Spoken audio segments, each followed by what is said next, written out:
Every creator has projects that outshine others in their library. In the case of developer Vanillaware, that truth is evident when comparing their catalog of releases. With the success of 13 Sentinels, Aegis Rim, it's nostalgic to look back at their past adventures that may have been overlooked. A good example is Grim Grimoire, now making its way to modern audiences and platforms as Grim Grimoire once more. This is likely one of the team's most unconventional and ambitious efforts, resulting in a thought-provoking experience that may have a different target audience than their more recent releases. Grim Grimoire once more features protagonist Lilith Blan, a youth enrolling in Silver Star Tower, a prestigious magic academy, with the hope of becoming an adept sorceress who can better provide for her younger brothers. Her eagerness to learn about magic is borderline unparalleled, and she also meets a few notable students during her first week performing her studies. However, Silver Star Tower is far from your typical academic avenue.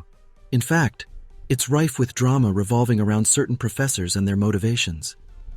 Lilith is gradually introduced to these teachers, including one who's a genuine devil. But a seemingly out-of-nowhere tragedy at the end of her 5th day kills everyone in the academy, while also reviving a previously sealed treacherous figure. Somehow, this then causes Lilith to travel back in time to the start of her week, initiating a time loop where she must discover the truth about the revival on the 5th day to reach a more favorable future. Grim Grimoire's premise is engaging, and that captivation manages to retain throughout the main story. Across each loop, Lilith gets to learn the ins and outs of select characters alongside gradual breakthroughs in how to prevent the 5th day's tragedy. The relationships she forms with everyone are one of the collective highlights, since she perceives the Academy's denizens in a far closer manner than actuality, contrasting the temporal linearity. As a result, Lilith's loneliness becomes increasingly evident, and while it's not addressed as much as I would have preferred since the mysteries take center stage, the circumstances make players feel pretty close to her as the plot progresses. Gameplay-wise, Grim Grimoire has a lot going on. Firstly, battles occur in an RTS tower defense-like format, with players assigned various tasks rooted in the provided contexts. Most commonly, you have to defeat enemy units that act as spawning points for others, or to survive for a specific amount of time. As for the units themselves, there's plenty to dissect, but they can essentially be categorized into distinct types, which are resistant to or weak against each other depending on the interaction.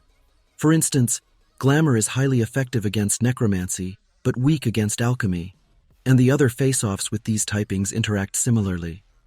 Familiars summoned from these schools can be either physical or astral too, adding further strategical layers. The relationship chart of differing affinities can be challenging to grasp, especially since the tutorials are initially abundant, often causing more confusion than not. The gameplay cycle comprises using already present familiars to gather mana, and then using said mana to either summon additional mana gatherers or other familiars of varying support and attack types. Knowing what to summon and where they should go is half the battle all on its own, though. To be fair, the tutorials simultaneously elucidate how to control the UI, requiring a good deal of player patience. The D-pad and triggers must be used in conjunction to select the singular or group of familiars you'd like to direct, and it honestly doesn't feel natural in the early hours. Yet another gameplay branch to take note of is how your mana spawners can be upgraded, enabling access to higher-tiered familiars that can turn the tides drastically. However, just because a familiar is ranked more highly doesn't necessarily mean it's inherently better than what you already have on hand. Grim Grimoire is not simply a game of larger numbers equating to success. It's an experience reliant on playing the long con for victory. To sum all that up, the learning curve for Grim Grimoire once more is steep and necessitates a decent bit of failure before you truly know what you're doing. This philosophy extends even beyond the early stages since understanding enemy placements, and the map's geography is paramount and simply impossible to be cognizant of during an initial attempt. Further, despite the choice and difficulty offering enhanced accessibility, such as for those solely yearning to go through the story, you still need to understand the basics. Brute forcing isn't really a thing unless the AI happens to act considerably in your favor. What also warrants mentions are the skill tree and grand magic, neither of which were present in the original PlayStation 2 release. The former requires coins earned from completing optional objectives, granting access to magic-specific buffs, upgrades, and even strengthening for familiars. Additionally, These coins can be refunded at will without consequence. So if you're ever on a mission where a magic type or familiar needs just an extra bit of oomph, then you can give the skill tree a gander. As for grand magic, it doesn't become too prominent until the later hours, though it can provide inestimable aid in a pinch via immensely dealt damage or generous rejuvenation. While the sheer scale of gameplay choice may appear overwhelming, the missions sometimes only give you access to specific magic types, so it's not like you always have access to literally every familiar possible. This design choice allows for more creative and challenging liberties due to players needing to focus on context-sensitive conundrums. Thankfully, a fast-forward mode is implemented, which is honestly much needed since every summoned familiar or upgrade goes onto a queue with wait time, and moving some familiars around like the dragon takes a while. I'll be entirely candid here. I did not enjoy myself during the beginning hours.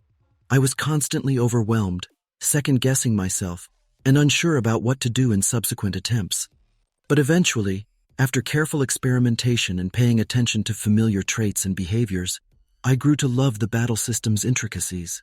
The appeal of every mission essentially being its own self-contained game of sorts really compelled me because it made the catharsis of successfully actualizing a theorized approach all the sweeter.